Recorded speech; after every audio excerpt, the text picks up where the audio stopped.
بسم اللہ الرحمن الرحیم۔ السلام علیکم ورحمۃ اللہ۔ قارون حضرت موسیٰ علیہ السلام کے چچا یسر کا بیٹا تھا۔ بہت ہی شکیل اور خوبصورت آدمی تھا، اسی لیے لوگ اس کے حسن و جمال سے متاثر ہو کر اس کو منور کہا کرتے تھے۔ اس کے ساتھ ساتھ اس میں یہ کمال بھی تھا کہ وہ بنی اسرائیل میں تورات کا بہت بڑا عالم تھا اور لوگ اس کا بہت ہی ادب و احترام کرتے تھے۔ لیکن بے شمار دولت اس کے ہاتھ میں آتے ہی اس کے حالات میں ایک دم تغیر پیدا ہو گیا اور سامری کی طرح منافق ہو کر حضرت موسیٰ علیہ السلام کا بہت بڑا دشمن ہو گیا اور اعلیٰ درجے کا متکبر اور مغرور ہو گیا۔ جب زکوٰۃ کا حکم نازل ہوا تو اس نے حضرت موسیٰ علیہ السلام کے روبرو یہ عہد کیا کہ وہ اپنے تمام مالوں میں سے 1000واں حصہ زکوٰۃ نکالے گا، مگر جب اس نے مالوں کا حساب لگایا تو ایک بہت بڑی رقم زکوٰۃ کی نکلی۔ یہ دیکھ کر اس پر ایک دم حرص و بخل کا بھوت سوار ہو گیا اور نہ صرف زکوٰۃ کا منکر ہو گیا بلکہ عام طور پر بنی اسرائیل کو بہکانے لگا کہ حضرت موسیٰ علیہ السلام اس بہانے تمہارے مالوں کو لے لینا چاہتے ہیں، یہاں تک کہ حضرت موسیٰ علیہ السلام سے لوگوں کو برگشتہ کرنے کے لیے اس خبیث نے یہ گندی اور گھناؤنی چال چلی۔ ایک عورت کو بہت زیادہ مال و دولت دے کر آمادہ کر لیا کہ وہ آپ پر بدکاری کا الزام لگائے۔ چنانچہ عین اس وقت جب حضرت موسیٰ علیہ السلام بیان فرما رہے تھے تو قارون نے آپ کو ٹوکا اور کہا کہ فلاں عورت سے آپ نے بدکاری کی ہے۔ حضرت موسیٰ علیہ السلام نے فرمایا کہ اس عورت کو میرے سامنے لاؤ۔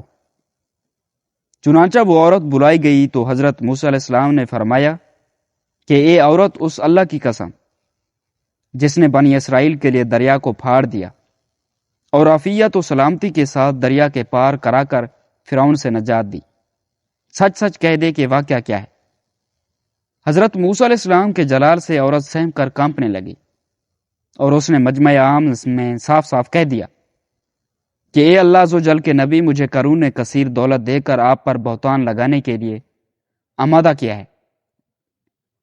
اس وقت حضرت موسیٰ علیہ السلام آپ دیدہ ہو کر سجدہ شکر میں گر پڑے اور بحالت سجدہ آپ نے یہ دعا مانگی کہ یا اللہ، قارون پر اپنا قہر و غضب نازل فرما دے۔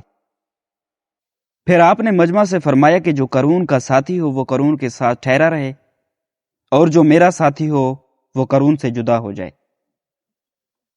چنانچہ 2 خبیثوں کے سوا تمام بنی اسرائیل قارون سے الگ ہو گئے۔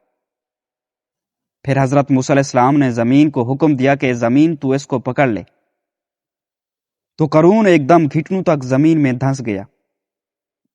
پھر آپ نے دوبارہ زمین سے یہی فرمایا تو وہ کمر تک زمین میں دھنس گیا۔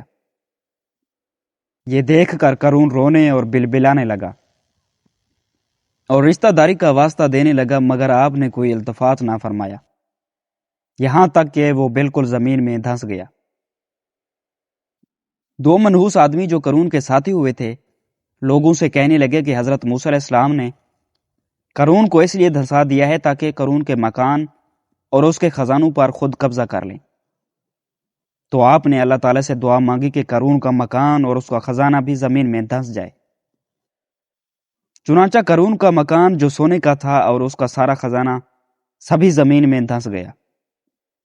اللہ تعالیٰ کا ارشاد ہے کہ ہم نے قارون کو اتنے خزانے دیے تھے کہ ان خزانوں کی کنجیاں ایک مضبوط اور طاقتور جماعت بامشکل اٹھا سکتی تھی۔